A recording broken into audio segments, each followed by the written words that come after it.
Deixe que o amor cure o coração, que as mágoas do passado se tornem em perdão.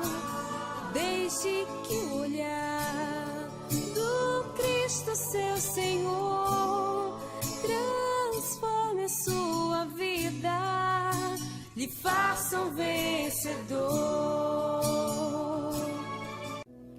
E às vezes nós somos muito cruéis com a gente assim.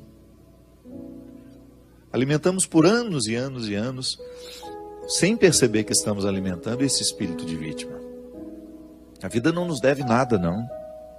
A vida é sempre bonita se a gente percebê-la assim. Se a gente tiver a disposição de lançar os nossos olhos para aquilo que ainda resta. Tá bom, perdemos. E o que nós podemos fazer para recuperar até um pouco mais do que aquilo que perdemos? Às vezes, em algumas situações que nós achamos que foi perda, foi livramento. Virou até piada isso lá em casa, porque tudo eu falo que é livramento agora. O negócio não deu errado. Porque antes eu ficava muito irritado, sabe? Com qualquer coisa assim, às vezes me dava uma irritação de um voo que deu errado. Hoje não.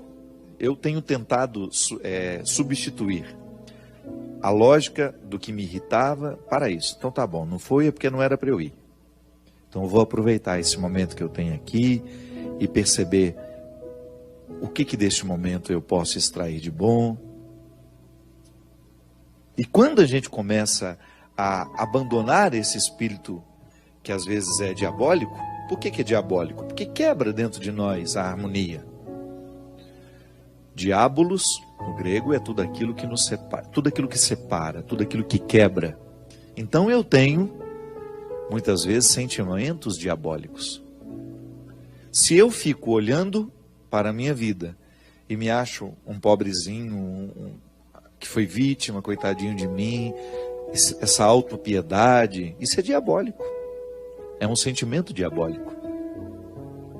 Eu tenho mais é que arregaçar as mangas e ir atrás do que eu posso fazer ainda. E até mesmo reconhecer a parte que me cabe naquilo que não dá certo. Porque às vezes é uma sequência de erros. Deu errado aqui, deu errado ali. E eu não tenho a coragem de começar a olhar para o jeito como eu tenho feito as coisas. Às vezes é uma desarmonia que antecede todos os outros erros. Uma harmonia com a qual muitas vezes uma desarmonia com a qual muitas vezes eu estou acostumado e já não percebo mais os efeitos dela em mim. Então, uma boa forma que a gente tem de curar o nosso comportamento, aquilo que muitas vezes é determinante em nós, o nosso jeito de ser, eu preciso curar o meu jeito de ser. É eu percebendo a beleza da vida. Sim, a vida é bonita. Livrar-me do vitimismo e ir à luta. Ir buscar a parte que me cabe. Há tanto que se viver, minha gente. Passe no hospital e você vai ver. Quando a pessoa enfrenta o limite, a doença é assim, né? Ela nos retira todos os excessos. A gente fica muito de verdade. Encontre uma pessoa que está vivendo a indigência que a doença mostra, e você vai ver um ser humano de verdade. Porque às vezes, quando nós estamos muito saudáveis, muito cheios de oportunidades, nós nos escondemos, nós fingimos. Agora, a doença não, ela arranca tudo de nós. Arranca tudo o que pode parecer um esconderijo para nós. Tudo que pode funcionar como um esconderijo. Aliás, eu fico identificando como, quando a pessoa vive o amadurecimento, como ela vai dispensando esses esconderijos ao longo da vida. E como é bom conviver com essas pessoas que já não estão mais necessitadas dos esconderijos. Quando são elas e só. A maturidade faz isso com a gente vai dispensando os esconderijos que antes eram tão fundamentais para a gente dar conta de ser quem a gente quer ser. E aí o próprio movimento do tempo vai fazendo com que fique ao nosso lado quem de fato se interessou por nós e não pelas nossas cascas. Porque o sucesso é uma casca. Às vezes a pessoa se aproxima de você porque sabe que você é uma pessoa que deu certo na sua área, então é bom aparecer ao seu lado, é bom tirar uma foto com você, é bom demonstrar aos outros que ela é sua íntima, que ela é sua amiga. Mas na verdade ela não está interessada em quem você é. Ela está interessada na casca que você tem, que ajuda ela a ter uma outra casca, que possa ser interessante. Hoje nós vivemos nessa época, né? Onde nós nos demonstramos tanto, nos mostramos tanto. Todo mundo tem uma rede social onde se mostra um pouco. Isso pode virar uma neurose, porque você acaba buscando pessoas, não para encontrá-las de fato, mas para alimentar a sua necessidade de registrar e ter material para publicar depois. Então, quando nós nos encontramos e não temos necessidade de publicar o que vivemos, é porque de fato nós apreciamos o que vivemos. Não estou dizendo que é problema publicar. Eu estou dizendo que muitas vezes, no excesso de publicação, nós estamos escondendo a nossa necessidade de instrumentalizar o outro, de apenas aproveitar a casca que é o outro. Eu estava dizendo do sucesso. Sucesso é um exemplo. Mas o dinheiro também. Quantas pessoas se aproximam das outras por causa daquilo que elas podem oferecer materialmente a elas? O que também é uma bobagem, né? Porque pode ser a situação mais confortável do mundo. Eu, particularmente, eu não suporto se a minha alma não estiver se sentindo bem. Aquele barco é maravilhoso, nós vamos passar lá uma semana. Deus me livre de um barco maravilhoso com pessoas com as quais a gente não se identifica.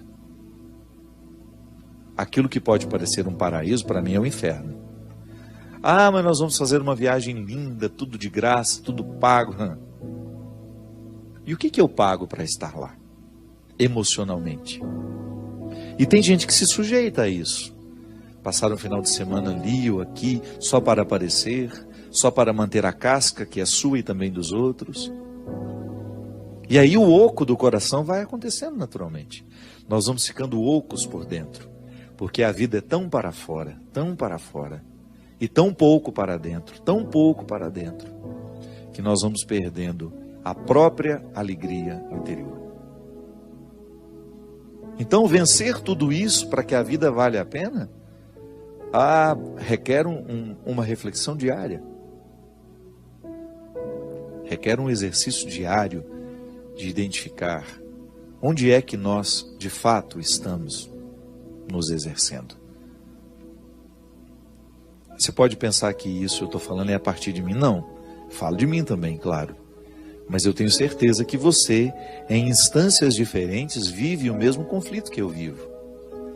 Você também percebe o oco social, o oco antropológico bem ao seu redor. Ou então até mesmo em você. Porque essa tem sido uma característica dos nossos tempos. Nós estamos cada vez mais vazios. Nós estamos indispostos aos conteúdos. Nós estamos muito afeitos aos discursos breves. E com isso nós vamos causando um prejuízo humano. Um prejuízo humano terrível. Hoje o Alexandre Garcia refletia no Jornal da Manhã em quem votam aquelas pessoas, por exemplo, que fizeram a baderna no Espírito Santo porque não existia policiamento. Ou então, em quem votam, e essa era a reportagem de hoje, as pessoas que passam nas cancelas dos pedágios sem pagar. Votam nos mesmos safados que nós temos vergonha deles? Em quem votam, Alexandre Garcia? Ele perguntava. Em quem votam os baderneiros que, porque não existe policiamento, se sentem no direito de invadir as casas, de quebrarem as lojas? O caos social que o Espírito Santo viveu, e todos nós nos solidarizamos na época, e continuamos solidários porque a violência continua. Esse caos social, minha gente, ele é fruto de um prejuízo humano que nós estamos vivendo aos poucos, sem perceber que estamos vivendo. Porque nós estamos cada vez mais empobrecidos do ponto de vista humano, de cidadania mesmo. Às vezes, falar de cristianismo, eu preciso recrutar os valores do cidadão. Até para eu compreender o que é ser cristão, eu preciso antes compreender o que é ser cidadão, que é justamente estar consciente das lógicas da cidade. O que é estar consciente das lógicas da cidade? É saber que existe um bem comum, que eu não tenho direito de pichar aquela parede, porque ela não é minha, aquela casa não é minha. Como é que eu vou pichar um muro que não me pertence? O proprietário daquele muro não escolheu aquela pichação.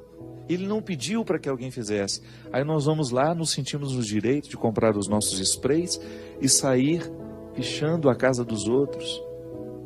Ou então, é uma praça que foi feita para todos nós e eu uso como se ela fosse feita apenas para mim. Eu quebro, eu danifico, eu jogo lixo no chão. Ou então, porque eu percebo que não existe um policiamento, não existe uma vigilância, eu me sinto no direito de quebrar a porta de um estabelecimento comercial e roubar o que existe lá dentro. Veja bem, nós estamos falando de um prejuízo humano que nós não podemos nem contabilizar mais. Porque é aqui que nós estamos ficando pobres, com a qualidade das pessoas. Sabe quando você percebe que um filho está ficando delinquente? Quando você percebe que uma criança, já pequena, ausente de regras, ausente de aprendizados que possam colocar nela uma moral natural, sabe, um impedimento ético, para que ela não prejudique o outro, para que ela não mate o outro, para que ela não roube o outro, aprendeu de criança. Ela pergunta do Alexandre Garcia, né? Que país nós estamos construindo que nos dá o direito de quebrar todas as regras sociais para um benefício particular, para uma comodidade particular? Porque estamos ocos, estamos vazios, estamos bobos, estamos superficiais, estamos fúteis. E essa futilidade, essa superficialidade tem causado um prejuízo social terrível. Deixe que o amor cure o coração, que as mágoas do passado se tornem em perdão. Deixe que o olhar do Cristo, seu Senhor, transforme a sua vida, lhe faça um vencedor.